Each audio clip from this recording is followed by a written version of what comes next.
الله من الشيطان الرجيم. بسم الله الرحمن الرحيم.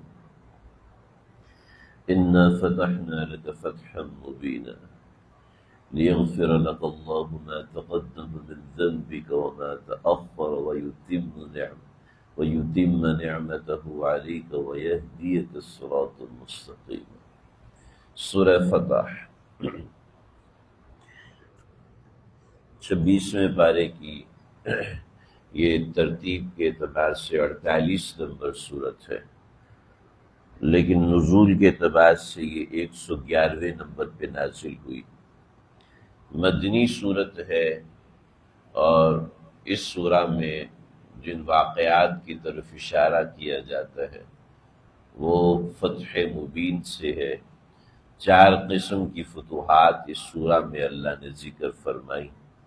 جس میں سے جو پہلی فتح ہے یہ فتح مبین ہے،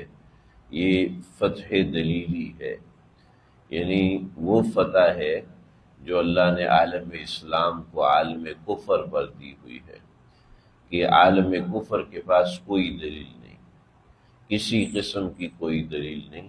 جو اسلام کے مقابلے میں چل جائے، سوائے اس کے کہ ان کے پاس اشکال ہیں، اعتراضات ہیں، مگر اپنے حق پہ ہونے کے اہل کفر کے پاس کوئی بھی دلیل نہیں ہے،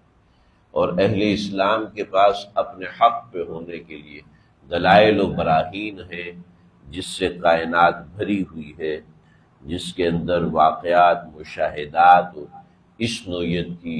جدید دور کی تحقیقات سے لے کر قدیم دور کی تحقیقات تک تمام چیزیں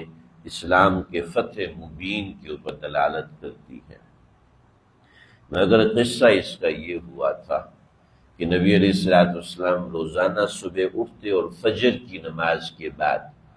آپ صلی اللہ علیہ وسلم صحابہ سے سوال کیا کرتے تھے،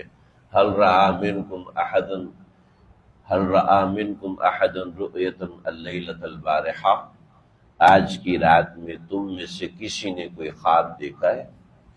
تو جو صحابہ نے کوئی خواب دیکھا ہوتا وہ بیان فرما دیتے، پھر آپ صلی اللہ علیہ وسلم اس کی ممکنہ تعبیر ارشاد فرما دیتے تھے۔ یہ بھی ایک عمل ہے جو ہماری مسجدوں سے ختم ہو گیا، عرب و عجم سے ختم ہو چکا ہے، خیر برد۔ اور تعبیر کا علم بھی ایسا علم ہے جو کہ دنیا سے اٹھ چکا ہے کہ جب سے سچ میں کمی آئی ہے تو خواب بھی جھوٹے آتے ہیں، واقعات بھی جھوٹے ہوتے ہیں، اس میں ملاوٹ بھی ہوتی ہے، اور ایسے عالم باری بھی دنیا میں نہیں ہے جو سچ اور جھوٹ کی تمیز کر سکے اور اس کی تعبیر اور ارشاد اس کے حوالے سے دے سکے۔ بہرحال اللہ ہم سب کی حفاظت فرمائے اور ہم کو وہ علوم اور وہ معارف عطا فرمائے جو نبی علیہ السلام کو عطا فرمائے تھی۔ اس کی نقل ہے العلماء ورثۃ الانبیاء، مگر بہر صورت یہ میراث تو ہمارے پاس نہیں ہے، یہ تو دنیا گواہ ہے اس پر۔ خیر برد، نبی علیہ السلام صحابہ سے خواب پوچھتے تھے، صحابہ کرام اپنے خواب بیان فرماتے تھے اور آپ اس کی ممکنہ تعبیر دیتے تھے۔ اس کے بعد ایک مرتبہ آپ صلی اللہ علیہ وسلم نے 6 ہجری میں فجر کی نماز پڑھی ہے اور صحابہ کرام سے سوال کیا، تو صحابہ نے جواب دیا کہ آج رات تو ہم نے کوئی خواب نہیں دیکھا، تو آپ صلی اللہ علیہ وسلم نے ارشاد فرمایا میں نے آج رات خواب دیکھا ہے۔ تو صحابہ کو اشتیاق ہوا کہ آپ بیان فرمائیے کہ کیا خواب دیکھا ہے۔ تو آقا علیہ السلام نے فرمایا کہ ہم نے احرام لگایا ہے اور قربانی کے جانور ساتھ لیے ہیں اور کعبۃ اللہ میں داخل ہوئے ہیں، ہم نے عمرہ کیا اور اہل کفر نے ہمیں عمرہ کرنے سے نہیں روکا۔ تو جب یہ خواب سنا تو صحابہ کا شوق بیدار ہوا، عرض کیا کہ نبی کا خواب تو وہی ہوتا ہے، لہٰذا چلے۔ آپ نے فرمایا خواب تو دیکھا ہے لیکن ضروری نہیں ہے کہ اس کی تعبیر اسی سال کی ہو، ممکن ہے کہ کوئی اور معاملات پیش آئے، مگر شوق و اشتیاق نے کھینچا، آپ نے قربانی کے جانور ساتھ لیے، اس کے اوپر کٹ لگائے اور اس کو قلادہ پہنایا پہلے جانوروں کو کٹ لگائے جاتے تھے، اس کی کوہان پہ 3-4 کٹ لگائے جاتے تھے، اس سے ہلکا سا جیسے انجیکشن لگاتے ہیں تو اتنی سی اس سے تکلیف ہوتی تھی، تو اس سے خون رسنے لگتا تھا، اس خون کو کوہان کے چاروں طرف مل دیتے تھے، یا جانور کی کھال کے اوپر اس خون کو مل دیتے تھے، اور پھر اس جانور کو قلادہ پہناتے تھے، کوئی ہار رسی کے اندر کھجور کے پتوں کو پرو کر، یا کوئی 1-2 جوتے پرو کے، یہ ایک نشانی ہوتی تھی کہ یہ جانور جو ہے وہ ہدی کا جانور ہے۔ وَلَا تَحْلِقُوا رُؤُوسَكُمْ حَتَّى يَبْلُغَ الْهَدْيُ مَحِلَّهُ، قرآن مجید میں جس کا تو ہدی، تو یہ ہدی کا جانور ہے۔ اس ہدی کے جانور کی یہ 2 نشانیاں ہوتی تھیں کہ اس کے ساتھ یہ معاملہ کیا کرتے تھے۔ چنانچہ نبی علیہ السلام نے جانوروں کو ہدی کے لیے تیار کیا، ان کی کوہانوں پہ ان کا خون ملا، اور پھر ان کے گلے میں ہار وغیرہ پہنائے اور چل دیے، جو علامت تھی اس بات کی۔ کوئی 1400 یا 1500 صحابہ کرام نبی علیہ السلام کے ساتھ تھے، اور آپ صلی اللہ علیہ وسلم نے احرام باندھا، اور احرام باندھ کر حرم کی طرف چل دیے، اور شمیسی میں آ کے قیام کیا، اور پتہ چلا آپ کے صحابہ کے ذریعے سے کہ آپ یہاں سے حدود حرم میں داخل نہیں ہو سکتے ہیں، کیونکہ حدود میقات سے اندر تو داخل ہو گئے تھے، مگر شمیسی جو آج حدیبیہ، آج اس کا نیا نام شمیسی ہے، اگر آپ جدہ سے آتے ہوئے طریق للغیر المسلمین لیں تو اس راستے سے جو رستہ نکلتا ہے وہ آج کل بالکل ویران سا علاقہ ہے۔ میں جب بھی حاضر ہوتا ہوں تو میں یہاں سے عمرہ لازمی کرتا ہوں، تو یہاں پہ مسجد شمیسی بنی ہے، مسجد حدیبیہ اس کا نام ہے، وہاں پر ایک کنواں بھی ہے، ایک قدیم مسجد بھی ہے جو عمر بن عبدالعزیز نے بنائی تھی، اور پتھروں کی مسجد ہے، تو اس کا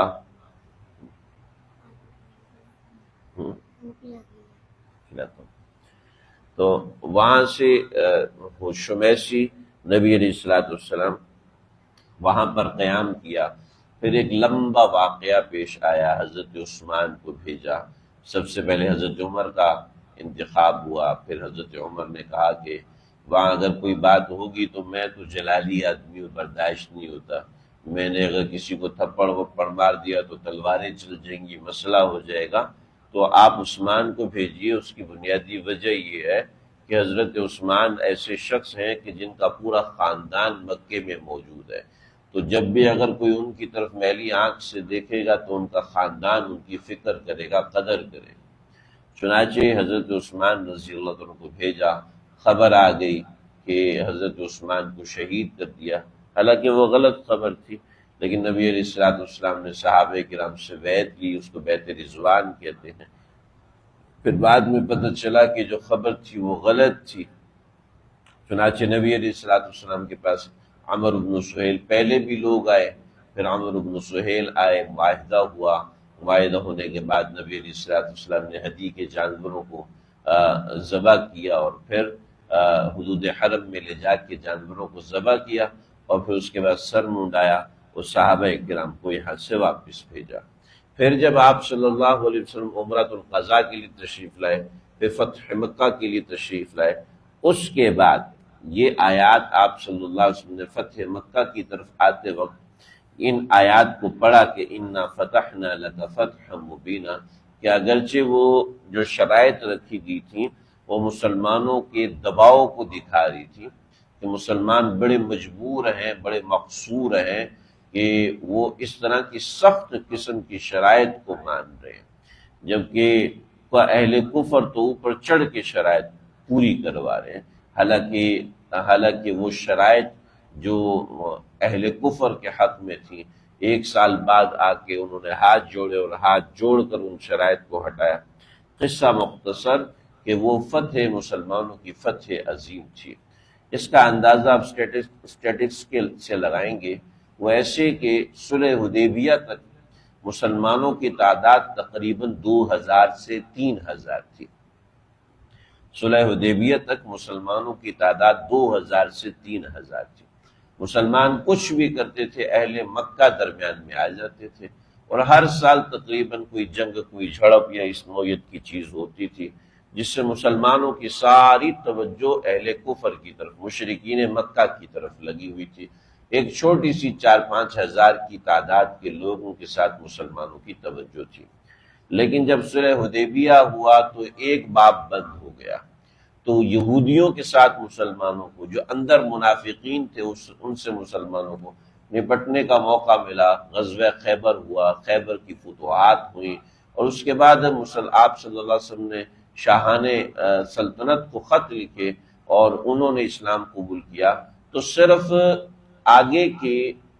کے 4 سالوں میں، 6 سالوں میں مسلمانوں کی تعداد 3000 ہے، خواتین کو ملا کے 6 سالوں میں ٹوٹل مسلمانوں کی تعداد 3000 ہے، اور اگلے 4 سالوں میں مسلمانوں کی تعداد 1.25 لاکھ ہو گئی۔ 4 سالوں میں تعداد 1.25 لاکھ ہوئی، اور ابتدا کے 6 سالوں میں مسلمانوں کی تعداد 3 سے 4 ہزار ہے۔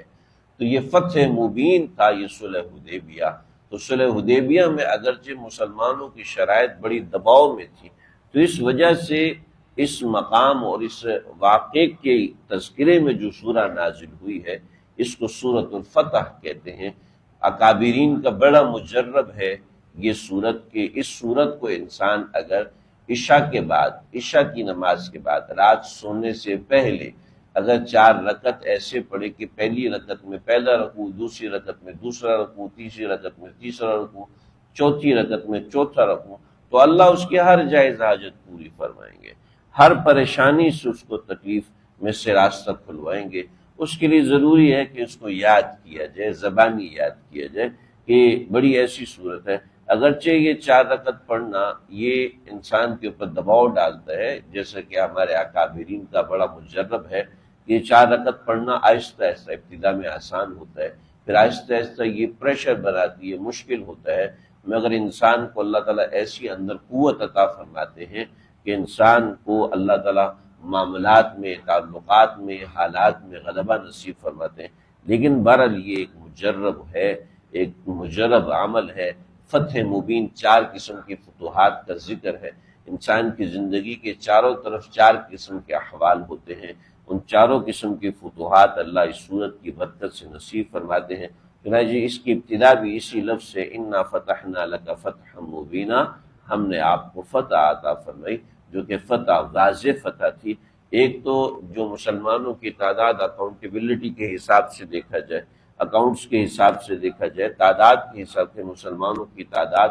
اتنی زیادہ بڑی ہے، اور اس کے ساتھ دیگر بہت سے معاملات میں مسلمانوں کو فتح نصیب ہوئی، اس کی باتیں ہیں انشاءاللہ آئندہ ہوں گی۔ اللہ تعالیٰ سمجھتے ہیں۔